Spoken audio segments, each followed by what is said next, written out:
আসসালামু আলাইকুম। আপনারা হয়তো ইতিমধ্যে জেনেছেন খাদ্য অধিদপ্তরে বিশাল একটি নিয়োগ বিজ্ঞপ্তি প্রকাশিত হয়েছে।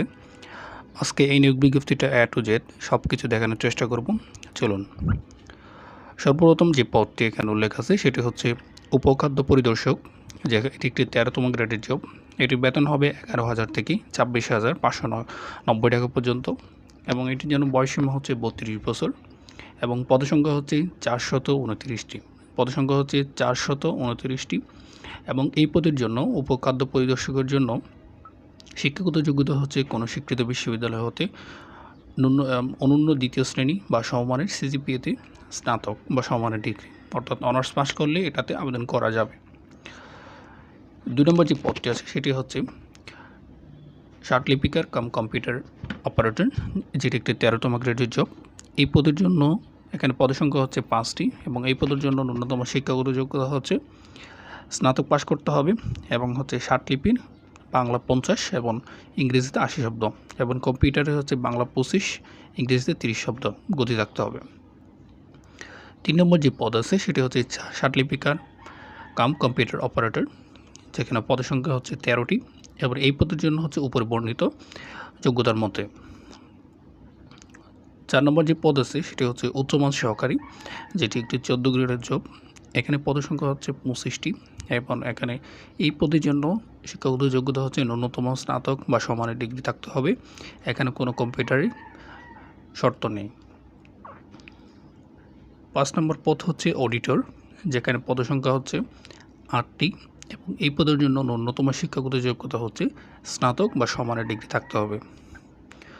6 নম্বর পদ হচ্ছে হিসাবরক্ষক কাম ক্যাশিয়ার, এখানে পদের সংখ্যা হচ্ছে 3টি এবং এই পদের জন্য ন্যূনতম শিক্ষাগত যোগ্যতা হচ্ছে স্নাতক বা সমমানের ডিগ্রি থাকতে হবে। 7 নম্বর পদ হচ্ছে ল্যাবরেটরি টেকনিশিয়ান, যেখানে পদের সংখ্যা হচ্ছে 60টি এবং এই পদের জন্য ন্যূনতম শিক্ষাগত যোগ্যতা হচ্ছে রসায়ন বিষয়ে স্নাতক বা সমমানের ডিগ্রি। 8 নম্বর পদ হচ্ছে মেকানিক্যাল ফোরম্যান, যেখানে পদের সংখ্যা হচ্ছে 3টি এবং এই পদের জন্য ন্যূনতম শিক্ষাগত যোগ্যতা হচ্ছে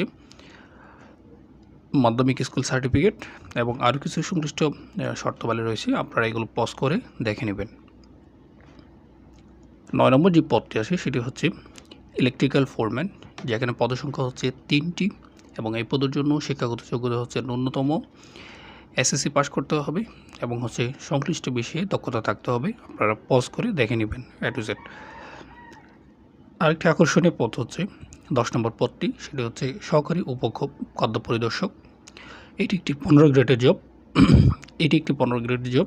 এখানে পদের সংখ্যা হচ্ছে 317টি। এখানে পদের সংখ্যা হচ্ছে 317টি এবং এই পদের জন্য শিক্ষাগত যোগ্যতা হচ্ছে ন্যূনতম যদি আপনি উচ্চ মাধ্যমিক স্কুল সার্টিফিকেট অর্থাৎ যদি আপনি এইচএসসি পাস করেন তাহলে আপনি আবেদন করতে পারবেন। আবারও বলছি, সহকারী উপখাদ্য পরিদর্শক, যেখানে পদের সংখ্যা হচ্ছে 317টি এবং এখানে শিক্ষাগত যোগ্যতা হচ্ছে ন্যূনতম উচ্চ মাধ্যমিক সার্টিফিকেট বা সমান পরীক্ষা উত্তীর্ণ হলে আবেদন করা যাবে। 11 নম্বর পদ হচ্ছে অপারেটর, এখানে পদের সংখ্যা হচ্ছে 18টি এবং এই পদের জন্য ন্যূনতম শিক্ষাগত যোগ্যতা হচ্ছে বিজ্ঞান বিভাগ থেকে ন্যূনতম স্নাতক পাস করতে হবে এবং সংশ্লিষ্ট বিষয়ে আরও কিছু শর্তাবলী রয়েছে। 12 নম্বর হচ্ছে সহকারী ফোরম্যান, যেখানে পদের সংখ্যা হচ্ছে 4টি এবং এই পদের জন্য ন্যূনতম শিক্ষাগত যোগ্যতা এসএসসি। 13 নম্বর পদ হচ্ছে মিল রাইট, যেখানে পদের সংখ্যা হচ্ছে 5টি এবং 14 নম্বর যে পদটি আছে সেটি হচ্ছে ইলেকট্রিশিয়ান, যেখানে পদের সংখ্যা হচ্ছে 11টি এবং এই পদের জন্য ন্যূনতম শিক্ষাগত যোগ্যতা এসএসসি এবং 15 নম্বর হচ্ছে ড্রাইভার, যেখানে পদের সংখ্যা হচ্ছে 50টি এবং এই পদের জন্য ন্যূনতম শিক্ষাগত যোগ্যতা হচ্ছে আপনাকে জেএসসি বা 8ম শ্রেণী পাস করতে হবে এবং হচ্ছে বিআরটিএ কর্তৃক আপনার লাইসেন্স থাকতে হবে। 16তম পদ হচ্ছে 16তম একটা বিশাল নিয়োগ পদ আছে, সেটি হচ্ছে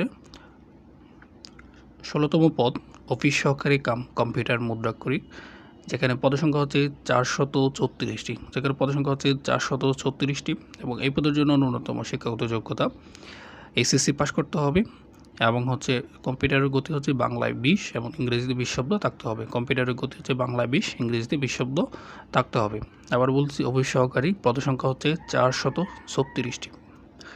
17 নম্বর ডাটা এন্ট্রি কন্ট্রোল অপারেটর, যেখানে পদসংখ্যা হচ্ছে 72টি এবং এই পদের জন্য ন্যূনতম শিক্ষাগত যোগ্যতা এইচএসসি এবং কম্পিউটার টাইপিং স্পিড হচ্ছে বাংলা 30 এবং ইংরেজি 40 শব্দ। 18 নম্বর সহকারী ল্যাবরেটরি সহকারী, যেখানে পদসংখ্যা হচ্ছে 2টি এবং 19 নম্বর হচ্ছে সহকারী অপারেটর, যেখানে পদসংখ্যা হচ্ছে 36টি এবং এই পদের জন্য ন্যূনতম ভোকেশনাল থেকে এইচএসসি পাস করতে হবে। 20 নম্বর হচ্ছে স্টেপডর সর্দার, যেখানে পদের সংখ্যা হচ্ছে 6টি এবং এই পদের জন্য ন্যূনতম হচ্ছে আপনার জেনারেল মেকানিক্স বা ফার্ম মেশিনারির উপর ট্রেড বেশি উচ্চত অর্থাৎ ভোকেশনের উপর আপনার এইচএসসি পাস করতে হবে। 21 নম্বর হচ্ছে ভেহিক্যাল মেকানিক, যেখানে পদের সংখ্যা হচ্ছে 9টি এবং 22 নম্বর হচ্ছে সহকারী মিলরাইট, যেখানে পদের সংখ্যা হচ্ছে 6টি। 23 নম্বর হচ্ছে মিল অপারেটিভ, যেখানে পদের সংখ্যা হচ্ছে 125টি এবং এই পদের জন্য ন্যূনতম শিক্ষাগত যোগ্যতা হচ্ছে ভোকেশনাল থেকে এইচএসসি ভোকেশনাল থেকে হচ্ছে এসএসসি এবং সংশ্লিষ্ট কাজে 2 বছর অভিজ্ঞতা। 24 হচ্ছে সাইলো অপারেটিভ, যেখানে পদের সংখ্যা হচ্ছে 174টি এবং এই পদের জন্য সেম এই এসএসসি থেকে ভোকেশনাল পাস করতে হবে এবং সংশ্লিষ্ট বেশি 2 বছরের অভিজ্ঞতা থাকতে হবে। 25 নম্বর হচ্ছে স্প্রেম্যান, যেখানে পদের সংখ্যা হচ্ছে 24টি এবং এই পদের জন্য ন্যূনতম এসএসসি পাস করতে হবে এবং এখানে আরও কিছু বিষয় রয়েছে বা এখানে বয়স কীভাবে গণনা করা হবে 18 থেকে 32 এবং অ্যাপ্লিকেশনের শর্তাবলী রয়েছে। এপিএসসির কিছু শর্তাবলী রয়েছে, যারা মুক্তিযোদ্ধা বা অন্যান্য কোটার আছে তাদের কী কী শর্ত আছে, সনদ লাগবে সেটি আছে এবং আপনারা 8 নম্বর যে জ্ঞানটি আছে সেটি একটু দেখে নেবেন, কারণ এখানে হচ্ছে কোন পদের জন্য কী কী পরীক্ষা হবে সেটি আছে। সাধারণত পরীক্ষা হবে বাংলা, ইংরেজি এবং সাধারণ জ্ঞান বিষয়ে লিখিত হবে এবং যাদের কম্পিউটার আছে তাদের পরবর্তীতে ব্যবহারিক এরপরে ভাইভা হবে। এই হচ্ছে বিষয় এবং হচ্ছে এবার আসি আবেদন কিভাবে করবেন। আবেদন করার সর্বশেষ সময় হচ্ছে 7/5/2025 অর্থাৎ আগামী মাসের 7 তারিখ পর্যন্ত আবেদন করা যাবে এবং এই পদের জন্য আবেদনের প্রক্রিয়াটা হচ্ছে আপনারা এখানে যে ওয়েবসাইটটি দেখতে পাচ্ছেন dg4.teletalk.com/bd, এই ওয়েবসাইটে প্রবেশ করে আপনারা প্রয়োজনীয় তথ্য দিয়ে ফর্ম পূরণের পর একটা ইউজার আইডি পাবেন। ইউজার আইডিটি দিয়ে আপনার টেলিটক থেকে আপনি পেইড করে আপনার আবেদন সম্পন্ন করতে পারেন। সবাইকে অসংখ্য ধন্যবাদ।